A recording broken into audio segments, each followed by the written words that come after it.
आप सभी को नमस्कार। इस वीडियो में हम बंगाल और बिहार पर अंग्रेजों के अधिकार संबंधी टॉपिक को पढ़ने जा रहे हैं। यहाँ से बीपीएससी काफ़ी क्वेश्चन पूछता है। आप जब प्रीवियस ईयर क्वेश्चन बनाते होंगे तो आप भी क्वेश्चन को देखते होंगे कि कैसे प्लासी का युद्ध हो या फिर बक्सर का युद्ध हो, यहाँ से जो है ठीक ठाक क्वेश्चन बीपीएससी के द्वारा पूछा जाता है। और ये प्लासी का युद्ध चाहे बक्सर का युद्ध हो, ये बंगाल बिहार पर अंग्रेजों का अधिकार जो टॉपिक है उसी टॉपिक में ये आता है। तो आप इस टॉपिक को अच्छे से करके जाएंगे तो आप एग्जाम में जो है बहुत अच्छा कर पाएंगे। यहाँ से इजी क्वेश्चन आपका गलत नहीं होगा। और ये जो टॉपिक है हमारा बंगाल बिहार पर अंग्रेजों का अधिकार, इस टॉपिक को हम पहले डिटेल्स में पढ़ लेंगे और पढ़ने के बाद जो है कुछ हम कॉन्सेप्चुअल एमसीक्यू को सॉल्व करेंगे और उसके बाद जो है हम कुछ फैक्चुअल एमसीक्यू को सॉल्व करेंगे। तो पहले चलिए हम पढ़ लेते हैं, उसके बाद जो है हम एमसीक्यू को सॉल्व करेंगे ताकि तैयारी हमारी अच्छी हो जाए। तो हमारा टॉपिक है बंगाल पर अंग्रेजों का अधिकार। तो बंगाल पर अंग्रेजों का अधिकार कैसे स्थापित होता है, इसकी पृष्ठभूमि यहाँ पर दी हुई है। तो पहला पॉइंट है कि भारत में ब्रिटिश राजनीतिक सत्ता की स्थापना। भारत में ब्रिटिश राजनीतिक सत्ता की स्थापना कैसे होती है, तो 1757 के प्लासी युद्ध के बाद ही शुरू हो जाती है। और 1757 का जो प्लासी युद्ध है, इसको आप डेट के साथ याद रखेंगे। ये कब हुआ है? 23 जून 1757 को हुआ है प्लासी का युद्ध। जब ये प्लासी के युद्ध में जो है अंग्रेजों के द्वारा जीत हासिल कर ली जाती है, उसके बाद ही जो है इसका प्रभुत्व जो है भारत पर स्टार्ट हो जाता है। राजनीतिक सत्ता की स्थापना यहीं से स्टार्ट हो जाती है। पहले तो वो एक व्यापारिक कंपनी के रूप में आती है, लेकिन व्यापारिक कंपनी के साथ साथ जो है जब प्लासी के युद्ध में वो उसकी जीत हो जाती है, तब वहाँ से राजनीतिक सत्ता भी उसकी स्थापित होनी शुरू हो जाती है। तो ये इसका पृष्ठभूमि दिया हुआ है कि कहाँ से शुरू होती है इसकी राजनीतिक सत्ता। तो ये 1757 के प्लासी के युद्ध के साथ ही शुरू हो जाती है। बंगाल इस काल में, यानी कि जब प्लासी का युद्ध हो रहा है, तो बंगाल इस काल में भारत का सर्वाधिक संपन्न राज्य था। कौन सा सर्वाधिक संपन्न राज्य था? तो ये बंगाल था। तथा यहाँ से ईस्ट इंडिया कंपनी के व्यापारिक हित क्या थे? जुड़े हुए थे। चूँकि बंगाल काफ़ी संपन्न था व्यापारिक रूप से या आर्थिक रूप से बहुत ही संपन्न था, तो लाजमी है कि ईस्ट इंडिया कंपनी के व्यापारिक हित भी वहाँ से जुड़ जाएंगे। तो उसके व्यापारिक हित जुड़े हुए थे, इसलिए अंग्रेजों का ध्यान जो है बंगाल पर गया। और फिर क्या पॉइंट दिया हुआ है कि 1717 में ये भी आप याद रखेंगे कि मुगल सम्राट फर्रुखसियर का एक शाही फरमान होता है। कब देता है वो फरमान? फर्रुखसियर का शाही फरमान कब का है? तो 1717 का है। उस शाही फरमान में क्या रहता है? तो उसके द्वारा बंगाल में, कहाँ? बंगाल में अंग्रेजी कंपनी को बिना कोई सीमा शुल्क चुकाए व्यापार करने की इसको आज़ादी मिल जाती है। साथ ही वहाँ माल की आवाजाही पर पास या दस्तक जारी करने का भी अधिकार प्राप्त था। तो ये अधिकार जब मिल जाता है अंग्रेजों को, तो यहाँ से जो है जो अंग्रेजी कंपनी होती है उसके जो है बहुत ज़्यादा व्यापारिक हित सधने लगते हैं और वो वहाँ से आर्थिक सशक्तिकरण की ओर बढ़ने लगता है। वो उसी का वो आर्थिक सशक्तिकरण फिर राजनीतिक सशक्तिकरण की ओर ले जाता है। तो 1717 का जो फर्रुखसियर का शाही फरमान है, इसको भी आप याद रखेंगे। नेक्स्ट क्या पॉइंट है कि हालांकि जो है कंपनी के जो कर्मचारी थे उनको निजी व्यापार करने की छूट थी, किंतु उन्हें भी वही कर देने पड़ते थे जो भारतीय व्यापारियों को, अर्थात कंपनी के कर्मचारियों को दस्तक जारी करने का अधिकार नहीं था। तो ये अंतर किया गया था भारतीय व्यापारी और जो ब्रिटिश लोग कंपनी थी उनके बीच में। वही फर्रुखसियर द्वारा जारी किया गया यह फरमान कंपनी तथा बंगाल के नवाब के बीच के झगड़े का मूल कारण था। तो एक आप कॉन्सेप्ट पता हो गया कि बंगाल के नवाब बंगाल पर किस प्रकार जो है अधिकार और संघर्ष की लड़ाई होती है। तो उसका एक मूल कारण क्या है? तो फर्रुखसियर द्वारा जारी किया गया 1717 का शाही फरमान, ये जो है बंगाल के नवाब के बीच झगड़े का मूल कारण था।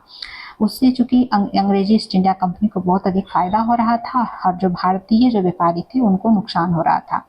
वहीं कंपनी के कर्मचारी इस दस्तक का दुरुपयोग अपने निजी व्यापार में कर न चुकाकर करते थे। कंपनी के कर्मचारी को भी ये सुविधा नहीं थी, लेकिन फिर भी वो जो दस्तक जारी करने का अधिकार था उसका दुरुपयोग इनके द्वारा किया जाता था, कर टैक्स नहीं चुकाने को लेकर के। अब हम आगे देखते हैं। अब सिराजुद्दौला के बारे में है, जहाँ से क्वेश्चन पूछता है अलीवर्दी खां के पश्चात जो अलीवर्दी खां है, अलीवर्दी खां के पश्चात जो है 1756 ईस्वी को सिराजुद्दौला बंगाल का नवाब बनता है। अलीवर्दी खां कब से कब तक बंगाल का नवाब रहता है, तो ये 1740 से लेकर के 1756 तक बंगाल का नवाब रहता है। अलीवर्दी खां के बाद जो है फिर सिराजुद्दौला 1756 में बंगाल का नवाब बनता है। और सिराजुद्दौला जब बंगाल का नवाब बनता है तो सिराजुद्दौला ने बंगाल में कंपनी के कर्मचारियों द्वारा किए जा रहे दस्तक के दुरुपयोग को रोकने का प्रयास किया। देखिए यहीं से कॉन्फ्लिक्ट, यहीं से संघर्ष कैसे प्रारंभ होता है। जो दस्तक का वो दुरुपयोग कर रहे थे जो कंपनी के कर्मचारी, ईस्ट इंडिया कंपनी के कर्मचारी, उस दुरुपयोग को रोकने का प्रयास किसके द्वारा किया जाता है, सिराजुद्दौला के द्वारा। किंतु इन्होंने कर देने से इनकार कर दिया, लेकिन चूंकि जब वो प्रयास करता है सिराजुद्दौला तो वो नहीं मानते हैं, वो टैक्स फिर भी नहीं चुकाते हैं। और साथ ही कलकत्ता से आने वाले माल पर भी भारी शुल्क आरोपित कर दिए गए। जो कलकत्ता से माल आ रहा था उस पर भारी शुल्क जो है उनके द्वारा, यानी अंग्रेजी कंपनी के कर्मचारियों के द्वारा या अंग्रेजी कंपनी द्वारा जो है आरोपित कर दिया जाता है। साथ ही नवाब की आज्ञा यानी सिराजुद्दौला की आज्ञा के बगैर कलकत्ता की किलेबंदी शुरू कर दी गई। तो इसके प्रत्युत्तर में सिराजुद्दौला ने फ्रांसीसियों तथा अंग्रेजों को क्रमशः चंद्रनगर एवं कलकत्ता की किलेबंदी रोकने का आदेश दे दिया, परंतु अंग्रेजों द्वारा इसे अनसुना करने के पश्चात बंगाल के नवाब ने इन समुचित कारणों के आधार पर मई 1756 में कासिम बाजार पर कब्जा कर लिया। अब जो है बंगाल के नवाब सिराजुद्दौला द्वारा जो है कासिम बाजार पर कब्जा कर लिया जाता है। जब जो है सिराजुद्दौला की बातें अंग्रेज ईस्ट इंडिया कंपनी नहीं मानती है, तब जाकर के कासिम बाजार पर कब्जा कर लिया जाता है। अंग्रेजों ने कलकत्ता पर पुनः अधिकार करने के उद्देश्य से रॉबर्ट क्लाइव के नेतृत्व में अभियान छेड़ा, जिसके फलस्वरूप 1757 ईस्वी को अंग्रेजों का जो है कलकत्ता पर अधिकार हो गया। तो ये एक तरह से संघर्ष की स्थिति है कि पहले सिराजुद्दौला कासिम बाजार पर कब्जा करता है, फिर जो है उसके उत्तर में रॉबर्ट क्लाइव के नेतृत्व में जो है कलकत्ता पर अधिकार पुनः अंग्रेजों के द्वारा कर लिया जाता है। फिर क्लाइव के बढ़ते प्रभाव से भयभीत होकर सिराजुद्दौला ने अंग्रेजों की सारी बातें फिर मान ली। और अब अंग्रेज क्या किए कि सिराजुद्दौला की जब कमजोर स्थिति को देखने लगे तो उसका फायदा उठाकर मुर्शिदाबाद की गद्दी पर किसी कठपुतली नवाब को बिठाने की बात सोचने लगे, जिसमें सिराजुद्दौला के विरोधियों ने भी अंग्रेजों का क्या दिया, साथ दिया। यहीं से जो है सारी स्थिति बिगड़ने लगती है और फिर सिराज की जगह यानी सिराजुद्दौला की जगह मीर जाफर को नवाब बनाने की साजिश में मीर जाफर, राय दुर्लभ, जगत सेठ और अमीर चंद्र भी शामिल हो जाते हैं। अब कठपुतली नवाब के रूप में मीर जाफर को जो है बिठा दिया जाता है सिराजुद्दौला को हटाकर, लेकिन उसके पहले लड़ाई होगी जो 1757 का प्लासी का युद्ध है वो होगा। तो इस तरह नवाब को गद्दी के हटाने के उद्देश्य से 23 जून 1757 को बंगाल के मुर्शिदाबाद से 20 मील दूर प्लासी के मैदान में दोनों सेनाएं जो हैं आमने सामने आती है। तो कब हुआ है प्लासी का, 23 जून 1757 को हुआ है। इसमें जो है अंग्रेजों की तरफ से रॉबर्ट क्लाइव है, वहीं जो है बंगाल का जो नवाब की तरफ से वो कौन है, सिराजुद्दौला है। ये क्वेश्चन पूछता है। और इस समय बंगाल का नवाब कौन है, तो सिराजुद्दौला है प्लासी के युद्ध के समय। और अंग्रेजों का नेतृत्व कौन कर रहा है, तो ये रॉबर्ट क्लाइव कर रहा है। और इस युद्ध में नवाब की सेना के 2 बहादुर सिपाही मीर मदान और मोहन लाल लड़ते लड़ते वीरगति को प्राप्त हुए, जबकि मीर जाफर एवं राय दुर्लभ नेतृत्व वाली नवाब की सेना युद्ध में उतरने की बजाय मूक दर्शक बनकर देखती रही। तो ये तो एक तरह से साथ दे रहे थे अंग्रेजों का, तो इस वजह से जो है ये मूक दर्शक बने रहे, जबकि वो नवाब की तरफ से थे। अब आगे क्या है कि नवाब सिराजुद्दौला मजबूरी बस भाग खड़ा हुआ, किंतु बीच रास्ते में ही मीर जाफर के बेटे मीरन के हाथों वो क्या हुआ, मारा गया। इस तरह से जो है नवाब सिराजुद्दौला का अंत हो जाता है और उसके बाद जो है मीर जाफर का समय आता है। और प्लासी के युद्ध के बाद जो 23 जून 1757 हमने देखा, तो उस प्लासी के युद्ध के बाद जो है मीर जाफर बंगाल का नवाब नियुक्त हुआ। और मीर जाफर को जब नवाबी प्राप्त हुआ तो उसके प्राप्त होने की खुशी में उसने कंपनी को यानी ब्रिटिश ईस्ट इंडिया कंपनी को बंगाल, बिहार तथा उड़ीसा में मुक्त व्यापार का अधिकार दे दिया, जिसके लिए संघर्ष हो रहा था। एवं 24 परगना की जमींदारी भी दे दी, जो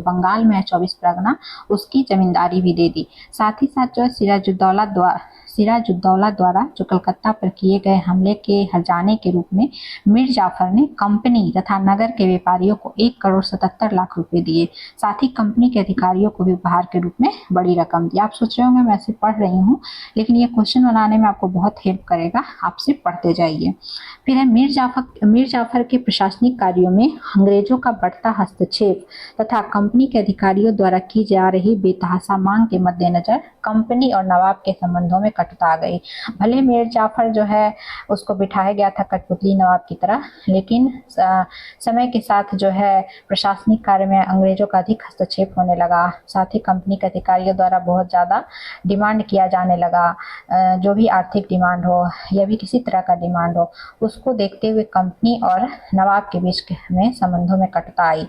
फलस्वरूप अक्टूबर 1760 में मीर जाफर पर अपने दामाद मीर कासिम के पक्ष में गद्दी छोड़ने के लिए इसको दबाव भी डाला गया। तो अब मीर जाफर के बाद जो है मीर कासिम कुछ समय के लिए बनेगा और उसके बाद फिर कुछ समय के लिए मीर जाफर बनेगा। पहले जो है मीर जाफर रहता है 1757 से लेकर के 1760 तक रहता है। उसके बाद जो है फिर मीर कासिम आता है 1760 से लेकर के 1763 तक। फिर आ जाता है मीर जाफर, और मीर जाफर फिर जो है आता है और ये 1763 से लेकर के 1765 तक फिर रहता है। तो इस तरह से मीर जाफर पहले फिर मीर कासिम, उसके बाद फिर मीर जाफर आता है। तो अब मीर कासिम का समय आता है नवाब बनने का। तो नवाबी प्राप्त होने के बाद जो है मीर कासिम ने कंपनी को वर्धमान, मिदनापुर और चटगांव की जमींदारी दे दी तथा कंपनी के अधिकारियों को पुरस्कार स्वरूप 29 लाख रुपए दिए। और मीर कासिम को जल्दी समझ आ गया कि कंपनी की असीमित मांगों को पूरा करना संभव नहीं है, इसलिए अपने प्रशासनिक कार्यों में अंग्रेजों के हस्तक्षेप से बचने हेतु अपनी राजधानी को मुर्शिदाबाद से के स्थान पर मुंगेर में हस्तांतरित किया। तो ये क्वेश्चन पूछता है कि मुर्शिदाबाद से मुंगेर राजधानी किसने जो है हस्तांतरित किया? तो ये मीर कासिम ने किया था। फिर 1717 का जो मुगल फरमान रहता है, उस 1717 ईस्वी मुगल साम्राज्य द्वारा प्रदत्त व्यापारिक फरमान के दुरुपयोग को देखते हुए आंतरिक व्यापार पर सभी प्रकार के शुल्कों की वसूली को भी इसने बंद करवा दिया।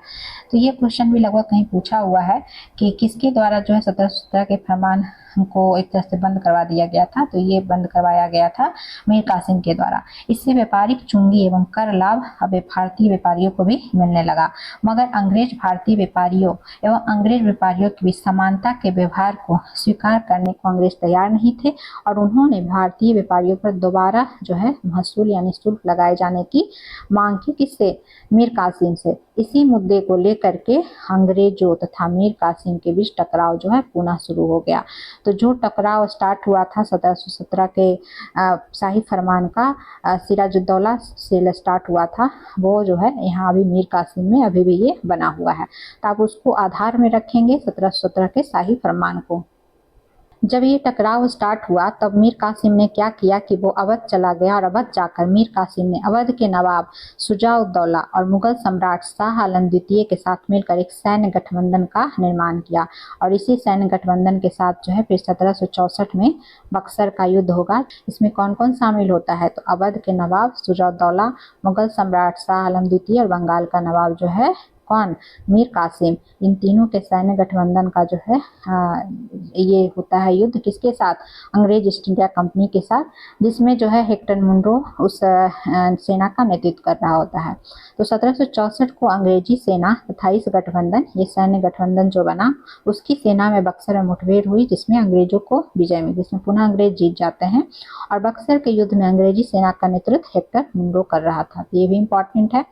और इस युद्ध में विजय के उपरांत अंग्रेज जो है बंगाल, बिहार एवं उड़ीसा के निर्विवाद शासक बन गए तथा अवध उनकी दया का मोहताज बनकर रह गया। जो अवध जो है, अवध का नवाब जो है वो अब उसकी दया का मोहताज बनकर रह गया। फिर बक्सर के युद्ध से पूर्व 1763 ईस्वी में अंग्रेजों ने मीर कासिम से अनबन होने की स्थिति में मीर जाफर को दोबारा बंगाल की नवाबी दे दी थी। जो हमने अभी पहले भी पढ़ा कि सबसे पहले कौन बनता है, सबसे पहले नवाब बनता है मीर जाफर 1757 से लेकर के 1760 तक बनता है। फिर मीर कासिम बनता है 1760 से लेकर 63 तक। उसके बाद फिर 1763 से लेकर के 1765 तक जो है फिर मीर जाफर को ही बना दिया जाता है। तो यही यहाँ पर दिया हुआ है कि 1763 में अंग्रेजों और मीर कासिम में जब अनबन हो जाता है 63 में, 63 से 65 तक जो है मीर जाफर को दोबारा बंगाल की नवाबी दे दी जाती है। तो अगर क्वेश्चन पूछता है कि बक्सर के युद्ध के समय बंगाल का नवाब कौन था, तब हो जाएगा मीर जाफर। ये आप ध्यान रखेंगे कि मीर जाफर जो है बक्सर के युद्ध के समय बंगाल का नवाब था। मीर जाफर की मृत्यु के पश्चात उसके बेटे नजमुद्दौला को बंगाल का नवाब नियुक्त किया गया तथा 20 फरवरी 1765 ईस्वी को एक नई संधि के तहत नवाब को अपनी अधिकांश सेना भंग कर देनी थी और उसे बंगाल का शासन एक नायब सूबेदार के माध्यम से चलाना था। इस नायब सूबेदार की नियुक्ति जो है कंपनी के द्वारा की जानी थी तथा कंपनी की स्वीकृति के बिना इसे हटाया नहीं जा सकता था। इस रूप में कंपनी अब बंगाल की निजामत अर्थात प्रशासन पर पूरा अधिकार हो गया। तो इस तरह से हम देखें तो कंपनी का बंगाल के निजामत प्रशासन को कहा जाता था और दीवानी जो है राजस्व वाले क्षेत्र को। तो निजामत अर्थात प्रशासन पर पूरा अधिकार किसका हो गया? कंपनी का हो गया। हालांकि वो प्रत्यक्ष रूप से भी शासन प्रशासन के कार्यों में नहीं आई थी, लेकिन वो जो है नायब सूबेदार के माध्यम से अपने बातों को जो है वहां पर मनवाने का काम करती थी। तो अप्रत्यक्ष रूप तरीके से हम कह सकते हैं कि उनका शासन पर भी अधिकार हो गया, लेकिन प्रत्यक्ष तौर पर अभी भी बंगाल के जो है नायब सूबेदार के रूप में वो शासन प्रशासन चला रहे थे। अब हम आगे देखें कि क्लाइव ने जब 1764 का बक्सर का युद्ध होता है तो उसके बाद जो है कुछ संधियां होती हैं। तो क्लाइव ने मुगल बादशाह शाह आलम द्वितीय के साथ इलाहाबाद की प्रथम संधि कब हुई है? 12 अगस्त 1765 को हुई है। ये बीपीएससी पूछता है, इसको आप अच्छे से याद रखेंगे कि इलाहाबाद की प्रथम संधि 12 अगस्त 1765 को हो रही है। और इस संधि के तहत क्या होता है कि मुगल बादशाह ने कंपनी को बंगाल, बिहार तथा उड़ीसा की दीवानी का अधिकार दे दिया। VVI क्वेश्चन है, इसको आप अच्छे से याद रखेंगे। और इस फरमान के तहत जो है मुगल बादशाह ने नजमुद्दौला को बंगाल का नवाब जो है स्वीकार कर लिया। और इसके बदले में कंपनी ने, ये जो इलाहाबाद की संधि हो रही है तो उसके बदले में कंपनी ने जो मुगल बादशाह को कड़ा एवं इलाहाबाद के जिले एवं 26 लाख वार्षिक पेंशन देना जो है स्वीकार किया। वहीं एक दूसरी संधि होती है 1764 के बक्सर के युद्ध के बाद इलाहाबाद की द्वितीय संधि। पहली संधि 12 अगस्त 1765 और दूसरी संधि 16 अगस्त 1765, 4 दिन बाद।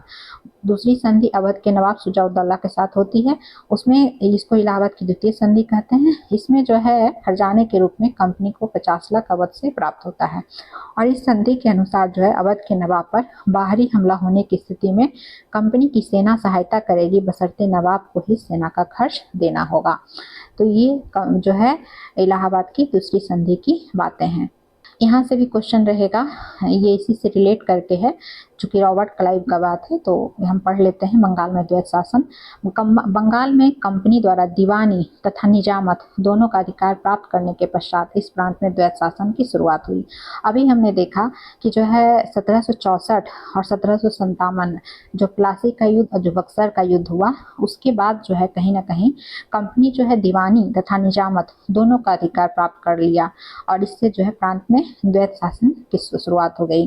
हालांकि दीवानी एवं निजामत से संबंधित वास्तविक शक्ति कंपनी के पास रही, किंतु इससे संबंधित कार्यों का निष्पादन कंपनी भारतीयों के माध्यम से करवाती थी, इसलिए इसे द्वैत शासन कहा गया।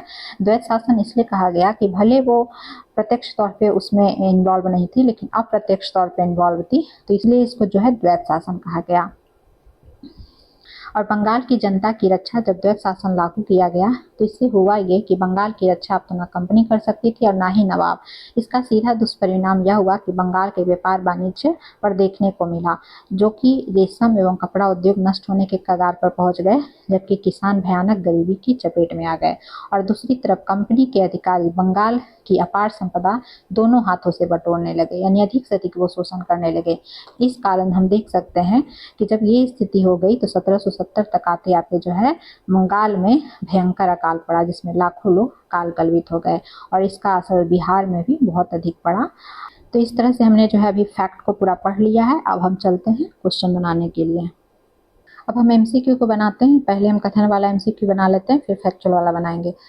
तो निम्नलिखित कथनों पर विचार कीजिए। पहला कथन क्या है कि प्लासी का युद्ध मुख्यतः सैन्य शक्ति के बजाय जो है राजनीतिक षड्यंत्र का परिणाम था। तो अभी हमने डिटेल्स में पढ़ा चुके हैं कि प्लासी का युद्ध सैन्य शक्ति का जितना यूज नहीं किया गया, उसमें षड्यंत्रकारी नीति, राजनीतिक षड्यंत्रकारी नीति का ही अधिक यूज किया गया। जो सिराजुद्दौला की सेना में बहुत सारे जो कर्मचारी थे, जो अधिकारी थे, उनको जो है अपने में मिला लिया गया, अंग्रेजी कंपनी के द्वारा अपने में मिला लिया गया। तो इस तरह से जो है उसने प्लासी का युद्ध अंग्रेजों के द्वारा जो है जीत हासिल की गई। तो हम कह सकते हैं कि ये सैन्य शक्ति के बजाय राजनीतिक षड्यंत्र का परिणाम था। तो पहला कथन क्या हो गया, सही है। दूसरा कथन क्या है कि बक्सर के युद्ध ने, जो बक्सर का युद्ध कब हुआ है, 1764 को हुआ है। प्लासी का युद्ध कब हुआ है, ये 1757 को हुआ है। ये 23 जून 1757 को हुआ है। तो बक्सर के युद्ध ने अंग्रेजों को मुगल सम्राट पर प्रभाव स्थापित करने का अवसर दिया। तो प्लासी का युद्ध जहाँ जो है वो स्टार्टिंग था राजनीतिक सत्ता स्थापित करने का, वहीं बक्सर का युद्ध क्या था अंग्रेजों के लिए, इसने जो है एक तरह से प्रभुत्व स्थापित कर लिया मुगल सम्राट पर, यानी कि उत्तर भारत पर जो है प्रभुत्व स्थापित कर लिया। किसने, अंग्रेजों ने। तो ये कथन भी क्या है, सही है। दूसरा कथन भी सही है। तीसरा कथन क्या है कि प्लासी के बाद, यानी प्लासी का युद्ध जो 1757 में हो रहा है अंग्रेजों और सिराजुद्दौला के बीच में, उसके बाद जो है अंग्रेजों को तुरंत दीवानी अधिकार प्राप्त हो गए। तो नहीं, ये गलत है, क्योंकि प्लासी के युद्ध के बाद अंग्रेजों को दीवानी अधिकार प्राप्त नहीं होता है। अभी हमने पढ़ा 1764 का जो बक्सर का युद्ध है, इस बक्सर के युद्ध के बाद जो है अंग्रेजों को बंगाल, बिहार और उड़ीसा की दीवानी प्राप्त होती है। किससे, इलाहाबाद की संधि से। इलाहाबाद की संधि जो 12 अगस्त 1765 में होती है, वो उस संधि के माध्यम से जो है अंग्रेजों को दीवानी मिलती है। कहाँ कहाँ की, बंगाल, बिहार और उड़ीसा की दीवानी मिलती है। तो इसलिए तीसरा कथन क्या है, गलत है। पूछ रहा है कौन सा कथन सही है, तो कौन सा कथन सही है, तो ये जो है सिर्फ 1 और 2 कथन सही है। 1 और 2 सही है, तीसरा कथन गलत है। तो डी, सी भी गलत हो जाएगा, डी भी गलत हो जाएगा, ई भी गलत हो जाएगा, और 2 तो ऑप्शन होगा नहीं। तो 1 और 2 आंसर हमारा सही हो जाएगा। तो 1 और 2 ऑप्शन सही है, ए नंबर ऑप्शन सही है। फिर हम नेक्स्ट क्वेश्चन को देखें। नेक्स्ट क्वेश्चन क्या है कि बक्सर युद्ध को प्लासी युद्ध से अधिक महत्वपूर्ण माना जाता है। क्यों माना जाता है, क्योंकि इसमें फ्रांसीसियों की निर्णायक हार हुई, तो ऐसा कुछ नहीं मामला है। दूसरा है, इससे अंग्रेजों को दक्षिण भारत पर अधिकार मिला, तो ये भी कोई बात नहीं है। तीसरा, इसने अंग्रेजों की सैन्य श्रेष्ठता सिद्ध की और उत्तर भारत की राजनीति पर नियंत्रण दिया। ये बिल्कुल सही बात है कि जहाँ प्लासी के युद्ध में जो है उसकी राजनीतिक सत्ता स्थापित होनी शुरू होती है अंग्रेजों की, वहीं जो है बक्सर के युद्ध के बाद जो है, जब वो बक्सर का युद्ध जीत जाते हैं अंग्रेज, उसके बाद जो है उनका उत्तर भारत में प्रभुत्व स्थापित हो जाता है, उनका राजनीतिक नियंत्रण जो है स्थापित हो जाता है अंग्रेजों का। तो ये तीसरा कथन सही है। तीसरा जो है, तीसरा ही आंसर होगा, ये कथन वाला तो नहीं है। तो तीसरा ही हमारा आंसर हो जाएगा, सी आंसर हो जाएगा। फिर नेक्स्ट हम देखते हैं कि निम्नलिखित में से कौन सा कारण बंगाल, बिहार को अंग्रेजों के लिए विशेष आकर्षण का केंद्र बनाता था। तो कौन सा ऐसा कारण था, तो विशाल लोहा उद्योग, तो ये ऐसी कोई बात नहीं है। यहाँ बिहार और बंगाल में लोहा बहुत नहीं था, विशाल लोहा उद्योग नहीं स्थापित था। यूरोप से निकटता, ये भी नहीं है। अत्यधिक कृषि एवं व्यापारिक समृद्धि, तो यही है। ये बहुत कृषि समृद्ध राज्य था और व्यापार समृद्ध राज्य था बंगाल और बिहार उस समय।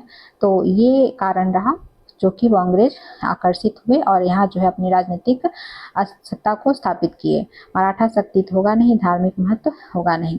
नेक्स्ट क्वेश्चन क्या है, नेक्स्ट है कि मीर कासिम और अंग्रेजों के बीच संघर्ष का मूल कारण क्या था। तो अभी हमने पढ़ा था कि क्या था मूल कारण। ऑप्शन में हम देखते हैं, उत्तराधिकार विवाद, नहीं, ये नहीं होगा। अंग्रेजों द्वारा धार्मिक हस्तक्षेप, ये भी नहीं है।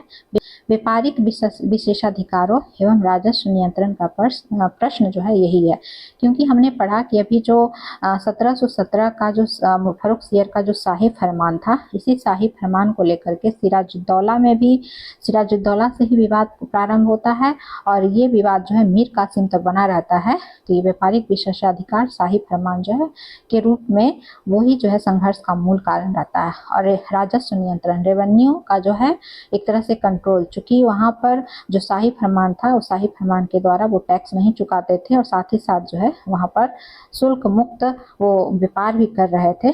तो राजस्व नियंत्रण को लेकर भी इन दोनों के भी संघर्ष का मूल कारण था। तो आंसर हमारा सी हो गया। फिर है कि द्वैत शासन, ड्यूअल गवर्नमेंट की सबसे बड़ी कमजोरी क्या थी? ड्यूअल गवर्नमेंट की सबसे बड़ी कमजोरी क्या थी?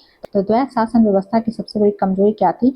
कि नवाब के पास अतिरिक्त शक्ति थी, ऐसा नहीं है। अंग्रेजों के पास राजस्व नहीं मिलता था, ये भी नहीं है। प्रशासनिक उत्तरदायित्व और वास्तविक शक्ति अलग अलग हाथों में थी। द्वैत शासन व्यवस्था की सबसे बड़ी कमजोरी क्या थी? कि प्रशासनिक उत्तरदायित्व और वास्तविक शक्ति किसके पास है वो जो है डिफाइन नहीं था। प्रशासनिक उत्तरदायित्व जहां नवाबों को दे दिया गया था या फिर नायब को दे दिया गया था, वही जो है वास्तविक शक्ति जो है रख लिया गया था अंग्रेजों द्वारा अपने पास। तो इस तरह से द्वैत शासन व्यवस्था की ये सबसे बड़ी कमजोरी थी। सी नंबर आंसर हो जाएगा। फिर नेक्स्ट है, निम्नलिखित कथनों पर विचार कीजिए और सही उत्तर चुनना है। पहला कथन क्या है कि दीवानी अधिकार प्राप्त होने के बाद अंग्रेज राजस्व वसूली के अधिकारी बन गए। दीवानी अधिकार प्राप्त होने के बाद अंग्रेज जो है राजस्व वसूली के अधिकारी बन गए। तो ये जो है कथन सही है। दूसरा कथन क्या है कि निजामत अधिकार नवाब के पास बने रहे, यानी कि निजामत यानी प्रशासन का जो अधिकार है, प्रशासनिक दायित्व जो है अभी भी नवाब के पास थे। दूसरा कथन भी सही है। दीवानी प्राप्ति के बाद जो है बंगाल में कंपनी जो है प्रत्यक्ष शासन तुरंत लागू कर सकी थी। ये नहीं था, वो प्रत्यक्ष प्रशासन नहीं चला रही थी, बल्कि शासन प्रशासन का काम अभी भी नवाब के हाथ में था, दीवानी भले जो है अंग्रेजों के हाथ में था। तो तीसरा नंबर कथन गलत है, पूछ रहा था सही उत्तर चुनिए। तो हमारा आंसर क्या हो जाएगा? 1 और 2, चूंकि पहला और दूसरा ही कथन सही है, तीसरा गलत है। नेक्स्ट है कि यदि बक्सर युद्ध में अंग्रेज हार जाते तो सबसे संभावित परिणाम क्या होता? तो यदि बक्सर युद्ध 1764 में हुआ है, उसमें अंग्रेज हार जाते तो सबसे संभावित परिणाम क्या होता? मुगल साम्राज्य पुनः शक्तिशाली हो जाता। गलत है। अंग्रेजों का उत्तर भारत में विस्तार रुक सकता था। यही सही सबसे ऑप्शन है, बाकी ऑप्शन आप देख लेंगे, ये सही ऑप्शन कहीं से नहीं है। फिर एक निम्नलिखित में से कौन सा कथन प्लासी की क्रांति की प्रकृति को सर्वाधिक उपयुक्त रूप से व्यक्त करता है? तो यह किसानों का विद्रोह था? नहीं। यह विदेशी व्यापारियों और भारतीय दरबारियों के गठबंधन का परिणाम था? ये सही है, क्योंकि प्लासी का जो युद्ध हुआ उसमें विदेशी व्यापारी वो शामिल थे और साथ ही साथ जो है भारतीय दरबारी, यानी कि सिराजुद्दौला के दरबार में बहुत सारे जो दरबारी थे, उनका अगर इनको सहयोग नहीं मिला होता तो प्लासी का वो युद्ध अंग्रेज नहीं जीतते। इसलिए जो है ये हम कह सकते हैं कि ये विदेशी व्यापारियों और भारतीय दरबारियों के गठबंधन का परिणाम था, प्लासी की क्रांति, प्लासी का युद्ध। तो बी नंबर जो है, इसको क्रांति तो नहीं कहेंगे, प्लासी का युद्ध कहेंगे। तो बी नंबर ऑप्शन हो जाएगा आंसर। फिर नेक्स्ट है कि 1770 के बंगाल अकाल की भयावहता का प्रमुख कारण क्या था? तो प्रमुख कारण क्या था? केवल प्राकृतिक आपदा? ऐसा नहीं है। केवल मराठा आक्रमण? ऐसा नहीं है। कंपनी की शोषणकारी राजस्व नीति और प्रशासनिक उदासीनता। अभी हमने बहुत डिटेल में पढ़ा कि जब कंपनी के द्वारा जो है द्वैत शासन व्यवस्था लागू कर दी गई, तो द्वैत शासन व्यवस्था लागू करने के बाद जो है अंग्रेजी कंपनी के द्वारा अधिक से अधिक शोषणकारी नीति के द्वारा बंगाल को जो है एक तरह से उसका काफी शोषण किया गया, जिससे वहां का व्यापार और वाणिज्य जो है एक तो बर्बाद हो गया और दूसरा जो है वहाँ कृषि पर भी शोषणकारी नीति लागू किया गया, जिससे कृषि भी चौपट हो गया और एक तरह से वहाँ भयंकर जो है अकाल देखने को मिला। तो कंपनी के शोषणकारी राजस्व नीति और प्रशासनिक उदासीनता ये भयावहता का प्रमुख कारण रहा। सी नंबर आंसर हो जाएगा। फिर नेक्स्ट क्वेश्चन क्या है कि निम्नलिखित में कौन सा परिवर्तन अंग्रेजों की व्यापारिक संस्था से राजनीतिक शक्ति बनने की प्रक्रिया को सबसे स्पष्ट रूप से दर्शाता है? तो व्यापारिक संस्था से वो राजनीतिक शक्ति के रूप में कैसे बन गए, तो उसका प्रमुख रूप से वो किस तरह से दर्शाता है ऑप्शन के रूप में? तो सूरत में फैक्ट्री स्थापना, ये कोई कारण नहीं है। कर्नाटक हितों में भागीदारी, ये भी नहीं है। दीवानी अधिकार की प्राप्ति, ये हो जाएगा। आप क्वेश्चन को अच्छे से पढ़िए कि कौन सा परिवर्तन ऐसा हुआ जिसके कारण जो है अंग्रेज का व्यापारिक संस्था से वो सीधा राजनीतिक शक्ति के रूप में आ गए। तो ये जब उनको दीवानी अधिकार मिल गया 1764 में बक्सर के युद्ध के बाद, तो दीवानी अधिकार के रूप में मिलने से उनका रेवेन्यू पर अच्छा खासा जो है नियंत्रण हो गया और वो जो है राजनीतिक सत्ता के रूप में स्थापित हो गए। तो सी नंबर आंसर हो जाएगा। 11 नंबर क्वेश्चन है कि निम्नलिखित कथनों पर विचार कीजिए और कथन सही उत्तर का चुनाव करना है। क्वेश्चन क्या पूछ रहा है? सही उत्तर का चुनाव करना है। तो पहला कथन क्या है कि मीर जाफर अंग्रेजों के लिए उपयोगी था क्योंकि वह जो है राजनीतिक रूप से निर्भर था। मीर जाफर अंग्रेजों के लिए उपयोगी था क्योंकि वह राजनीतिक रूप से निर्भर था। तो ये कथन तो सही है क्योंकि मीर जाफर को कठपुतली नवाब की तरह अंग्रेज जो है यूज कर रहे थे। तो इस तरह से मीर जाफर भले वो नवाब के रूप में गद्दी पर आसीन हो गया था, लेकिन अभी भी वो जो है अंग्रेजों पर ही निर्भर था। तो पहला कथन सही हो गया। दूसरा कथन है कि मीर कासिम अंग्रेजों के लिए चुनौती बन गया क्योंकि उसने जो है प्रशासनिक एवं सैन्य सुधार किए। तो ये भी कथन क्या है, सही है, क्योंकि मीर कासिम अंग्रेजों के लिए चुनौती इसलिए बन गया क्योंकि मीर कासिम के द्वारा कुछ प्रशासनिक सुधार किए गए और कुछ सैन्य सुधार भी किए गए। प्रशासनिक सुधार के रूप में हमने देखा था कि जो फर्रुखसियर का जो फरमान था, उस फर्रुखसियर के शाही फरमान को मीर कासिम ने बंद करवा दिया था। तो कहीं न कहीं जो है अंग्रेजों के लिए चुनौती बन गया और साथ ही जो है कुछ सैन्य सुधार भी मीर कासिम के द्वारा किया गया था। तो दूसरा कथन भी सही है। नेक्स्ट तीसरा कथन क्या है?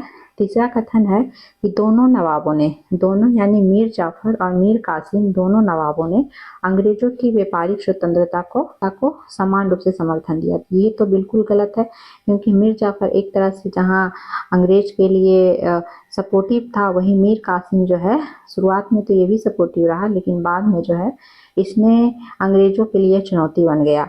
तो अंग्रेजों का यह साथ नहीं देता था मीर कासिम, तो हम ऐसा नहीं कर सकते थे कि दोनों नवाब ने अंग्रेजों की व्यापारिक स्वतंत्रता को समान रूप से समर्थन दिया। तीसरा कथन गलत है। पूछ रहा था कि सही उत्तर का चुनाव करिए। तो पहला और दूसरा कथन क्या सही है? तो आंसर हमारा ये हो जाएगा। 1 और 2 कथन सही है। नेक्स्ट क्वेश्चन क्या है? नेक्स्ट क्वेश्चन है कि इलाहाबाद की संधि का दीर्घकालिक प्रभाव क्या हुआ? इलाहाबाद की संधि का दीर्घकालिक प्रभाव क्या था? तो पहला ऑप्शन है कि अंग्रेजों का भारत से निष्कासन, तो ऐसा नहीं हुआ। बंगाल में मुगल सत्ता की पुनर्स्थापना, ये भी नहीं है। अंग्रेजों को आर्थिक आधार प्राप्त होना जिससे साम्राज्य विस्तार संभव हो पाया। तो ये जो है सी नंबर आंसर हो जाएगा। क्यों ऐसा हुआ?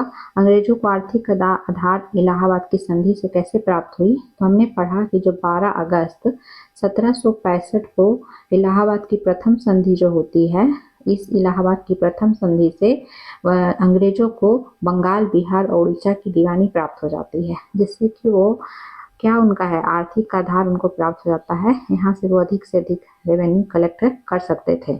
तो सी नंबर जो है सही आंसर है। इस आर्थिक आधार प्राप्त करने से ही जो उनका साम्राज्य विस्तार संभव हो पाया। तो ये जो है इलाहाबाद संधि का ये दीर्घकालिक प्रभाव था। सी नंबर आंसर हो गया। फिर एक निम्नलिखित में से कौन सा कथन सही है? पहला कथन क्या है कि पलासी युद्ध के बाद अंग्रेजों ने सीधे शासन प्रारंभ कर दिया। तो ये कथन जो है ये तो सही नहीं है क्योंकि पलासी युद्ध के बाद अंग्रेजों ने सीधे शासन नहीं प्रारंभ किया है, बल्कि बक्सर युद्ध के बाद इनके द्वारा जो है किया गया, वो भी सीधे प्रशासन वो नहीं कर रहे थे, बल्कि जो है वो नवाबों के माध्यम से अपना वो दीवानी अधिकार प्राप्त करके कहीं ना कहीं शासन प्रशासन में हस्तक्षेप का काम करते रहते थे। तो पहला तो गलत हो गया।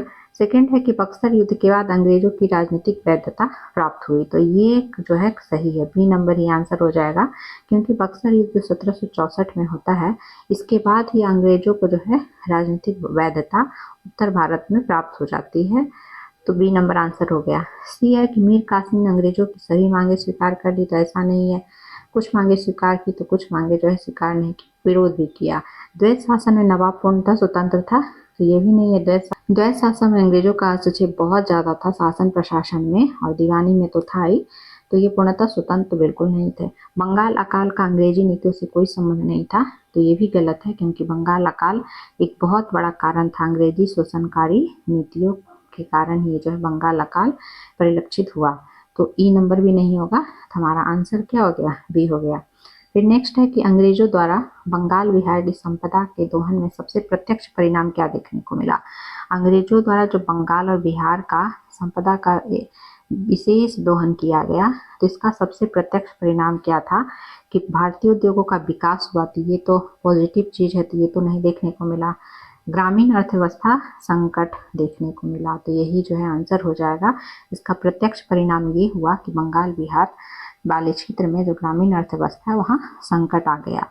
किसानों की आय में वृद्धि ये भी नहीं, मुगल प्रशासन का पुनर्गठन ये भी नहीं, व्यापारिक संतुलन भारत के पक्ष होना, ये सब तो पॉजिटिव है, तो ये तो होगा ही नहीं, तो बी आंसर हो गया।